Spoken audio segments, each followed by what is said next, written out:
I think in Florida now, anyone can hunt a python, and you get a prize too. Like you get money. The Everglades is a place where things disappear. Animals vanish, trails fade, even sound feels swallowed. For years, something else had been moving there, unseen, silent, unstoppable. So Florida planted a lie in the swamp, a rabbit that breathed heat, a body that smelled alive. And when the predators began to come, scientists realized they weren't just being hunted, they were being studied. Long before the cameras woke up, the Everglades was already in trouble. At dawn, the wetlands still looked untouched. Sawgrass shimmered, water reflected the sky, birds stood frozen at the edge of the marsh. But the silence was wrong. For decades, this ecosystem had been changing from the inside out. Not because of pollution, not because of bulldozers, because of a snake that didn't belong there. Burmese pythons arrived quietly, sold as pets, small enough to fit in a child's hands. Then they grew. 15 feet, sometimes more, too large, too dangerous, too much. When owners couldn't handle them anymore, the snakes were released into canals and backyards. And when hurricanes tore through South Florida, cages broke, the swamp opened its doors. The Everglades became perfect hunting ground, warm year-round, endless hiding places, and prey that had never learned how to fear a giant constrictor. Rabbits vanished first, then raccoons, then possums. Entire areas went quiet. Scientists walked the same trails they had studied for years and found nothing. No tracks, no nests, no signs of life. The food chain was breaking, link by link. And the worst part? The snakes didn't need to be fast. They didn't need to fight. They only needed to wait. Florida responded the way humans always do, by trying harder. More hunters, more money, more effort. But every time one python was removed, the swamp seemed to grow 2 more. And deep in the waterlogged grass, something else was happening. The snakes were learning. Florida didn't give up. It organized. Boats cut through black water at night. Flashlights scanned the reeds. Drones hovered low, hunting for movement that barely existed. Hunters waded chest-deep through swamp water, stepping where they couldn't see. Every ripple felt like a threat. The plan sounded simple: find the snakes and remove them. It didn't work. The Everglades is too large, too tangled, too full of places to hide. So Florida raised the stakes. They turned the hunt into a competition. Cash rewards, public glory, a month-long challenge that promised to thin the population once and for all. People came from everywhere. Airboats roared, cameras followed, and for a moment it looked like progress. Snakes were caught, photos were taken, headlines celebrated the effort. But when the numbers were counted, the truth surfaced. Dozens removed, tens of thousands still out there. The math didn't care how brave the hunters were. So the state paid professionals, night patrols, hourly wages, bonuses for bigger snakes. Some hunters became legends, pulling massive bodies from the water, but the swamp never emptied. It refilled. Every captured snake seemed to make room for another. Some were juveniles, some were males that didn't matter. The breeders stayed hidden, and the snakes adapted. They moved deeper, traveled quieter, learned when boats came and when humans left. Florida was spending millions. The swamp was swallowing effort whole. Then someone suggested a different idea. If humans couldn't see the snakes, maybe something else could. The breakthrough didn't come from machines. It came on 4 legs.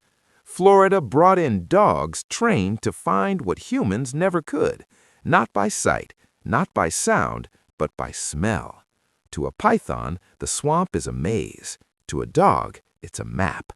The snakes left behind faint trails, barely there, lingering in crushed grass and damp mud. Humans walked past them every day. The dogs didn't. Handlers followed as noses dropped low, tails stiffened, and bodies slowed. Sometimes the dogs froze completely.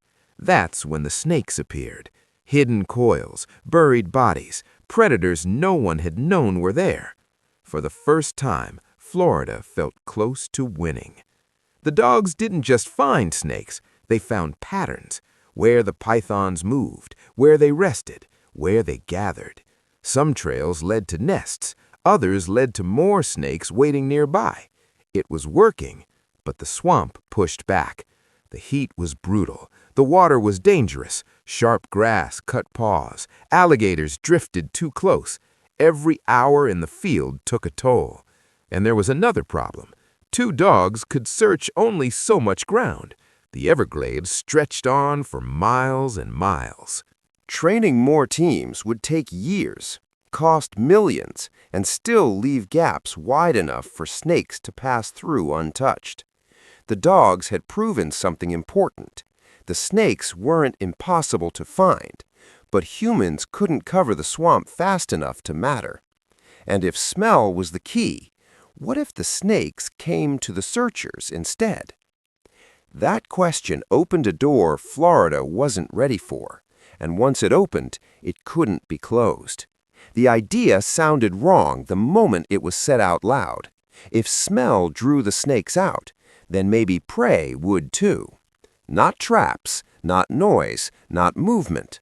Food. Specifically, rabbits.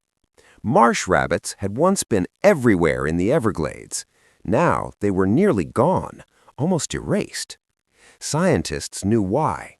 Pythons don't chase, they wait.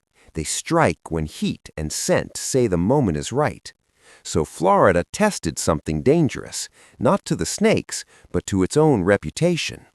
Live rabbits were placed inside reinforced pens, wire walls, no escape, no contact. The animals were safe, but their presence spread through the swamp. Warm bodies, living scent, and the snakes came. One by one, massive shapes emerged from places humans had searched for years. 20 snakes appeared at a single site over a few months. It worked. Too well. Photos leaked, videos spread, outrage followed. People didn't see data or results, they saw fear in a rabbit's eyes. Animal groups protested, scientists argued, funding vanished. The program was shut down, but something had already changed. For the first time, Florida had proof. Not hope, not theory, proof. The snakes could be summoned. And if a living animal could do that, then something else could too. Something that wouldn't suffer, something that wouldn't bleed, something that couldn't protest. The ethical line had been crossed. Now the only question was how far Florida was willing to go next. Because once you learn how to call a predator out of hiding, you can never unlearn it. Once the live bait was gone, the idea stayed. If a rabbit could summon a python, then a rabbit didn't have to be real. Engineers and biologists started pulling the problem apart, not emotionally, mechanically. What does a python actually sense? Not color, not detail, heat. Burmese pythons can feel temperature differences so small humans would never notice. A fake that was even slightly wrong wouldn't exist to them at all. So the machines had to be perfect. Each robotic rabbit was built to glow with warmth, matching a living body against cool swamp air. Synthetic scent drifted slowly from hidden chambers, copying the musky trace mammals leave behind. Tiny motors moved ears just enough to suggest life. Nothing dramatic, just believable. Inside the fur, cameras waited. Sensors listened for pressure in the grass. Every movement was recorded. The rabbits weren't weapons, they were observers. Solar panels soaked up sunlight during the day, storing enough power to survive nights in the swamp.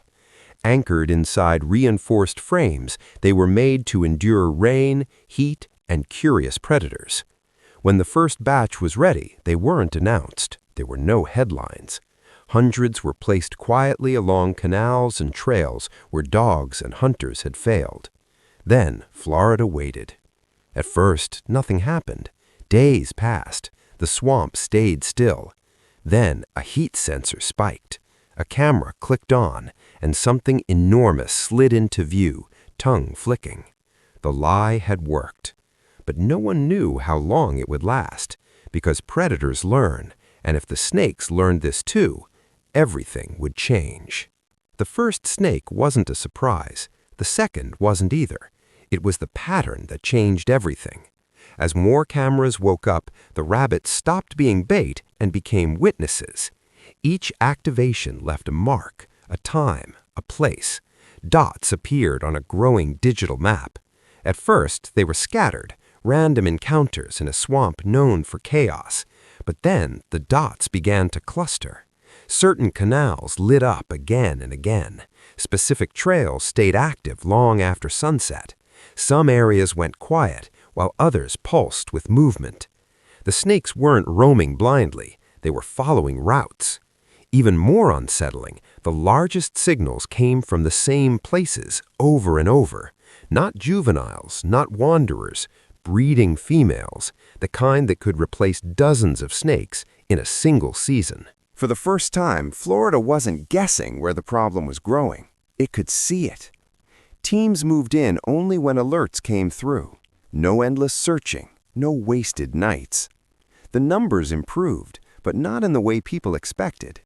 The rabbits weren't clearing the swamp. They were explaining it. But success brought new problems. Some snakes circled the decoys without striking. Others vanished after one visit. Learning. The system was expensive, fragile, and limited. And there was a bigger concern no one liked to say out loud. By pulling snakes toward specific spots, what else was being pulled in? Because the Everglades doesn't forgive shortcuts. And if this lie reshaped predator behavior too much, the balance might snap in ways no camera could catch. Which raised the final question.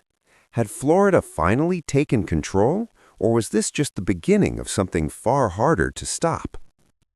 The Everglades didn't change overnight. The water still moved slowly. The air still pressed down, heavy and wet. The swamp stayed quiet. But now the quiet meant something else. Somewhere out there, heat was pulsing where it didn't belong. Scent was drifting without a source. Machines were pretending to be prey, and predators were responding. The rabbits didn't win the war. They were too few, too costly, too fragile to cover a wilderness this large. But they did something more dangerous. They proved the snakes could be influenced, tracked, predicted, even guided. That realization unsettled everyone involved. Because if technology could pull snakes out of hiding, it could also change how they hunt, where they move, what they learn. And the Everglades was already under pressure. Warmer winters meant the snakes could move farther north. New territory, new prey, new balance problems waiting to happen. Some scientists saw the rabbits as the future. Others saw them as a delay, a clever distraction from harder choices still ahead. The funding debates continued. The tests expanded slowly. The data kept coming. And somewhere in the swamp, a python circled a motionless rabbit. It didn't strike. It watched. Because in the Everglades, survival belongs to whatever adapts last. And the experiment Florida started didn't end with the machines. It ended with a question no one can answer yet.